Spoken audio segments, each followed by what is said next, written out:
قیامت په ورځ څو سخت ځایونه دي ښه یو چې کله د قبر نه راپاسو موته او د ورځ د قیامت آواز وورو چې قیامت برپا شي دا ډېر سخت غم دی دا دومره سخت غم دی چې دا ځوان هلکان چې تازه یې ږیره راغلې ده چې دا په قبر کې څنګه مړه شي که نه او وفات شي دفن شي په قبر کې دفن شي او دا خو ځوان مړي که نه چې څنګه د آواز واوري چې قیامت شه دا دومره غمناک آواز دی چې د یو سیکنډ باندې د سر او د ګیرې ویښتان مکمل تکه سپین شي دا د چا تور نه پاتې کېږي ولو بالفرض والتقدیر که دغه وخت کې د حاملې په خېټه باندې حمل وي نو دومره غم دی چې هغه حمل به وغورځي یو غم ورځ دغه ده دلته بیا غم دا دی چې د شا نه اور درپسې کېږي د شام او د سعودي درمیان دا سرحد چې دی دلته محشرګاه جوړیږي د دې ځینه د شامه پورې دا منډه او دا مزل را په غاړه دی معتاد چې هر ځای کې دفن یې هغه ځای پورې به په منډه باندې ځي دې ځای کې د یو شي کمال دی که چا د الله د رضا دپاره قرباني کړې وي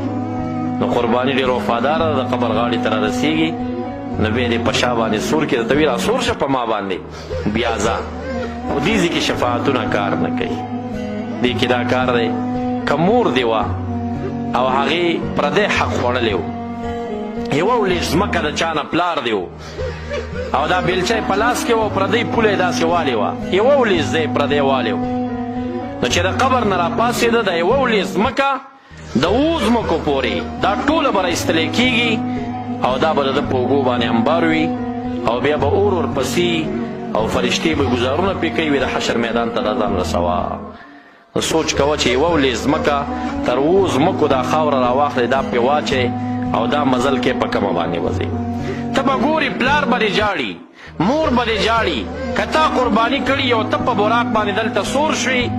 دلته شفاعت کار نه کوي ګورې شهید دا یو شفاعت کوي خو دلته نه ګورې هسې نه چې اوس اویا نور سواره کړي ځان سره یو هم نشي سورولی په دې ځای کې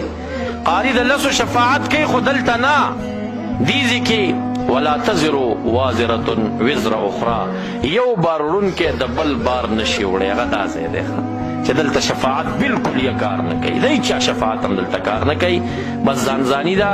که پردی حق دې په غاړو هغه به دې په اوږو باندې وي که مالونه او زکات دې نه ورکړی هغه به در باندې دا اوښان او دا غویان او دا ګډان به په اوږو ورته سواروي خو دا به راکاږي ځان پسې پردي حق کې ډېر احتیاط وکړئ دې نه ځان وساتئ دویم سخت ځای چې دی هغه پل د صراط هغلته هم قرباني راځي حسنوا ضحاياكم فانها على الصراط مطاياكم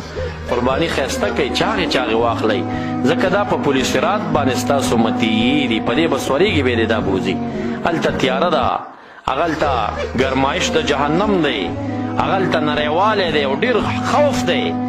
او چې کله ته په براق باندې او په قربانۍ باندې سوري دا نور د هغې کار دی چې څنګه پیځي ته خو په سورلۍ باندې شوې که نه هلته هم د قربانۍ کمال ښکاره کېږي یو طول د میزان دی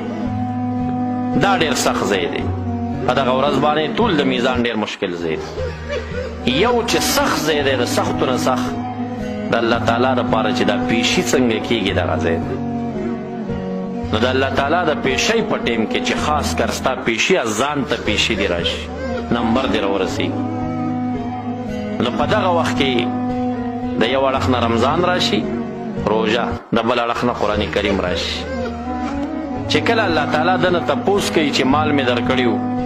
دا دې څنګه ګټلی و په حلاله که په حرامه نو دا روژه ورته وړاندې شي یا رب زما خاطر وکوي معافې کوي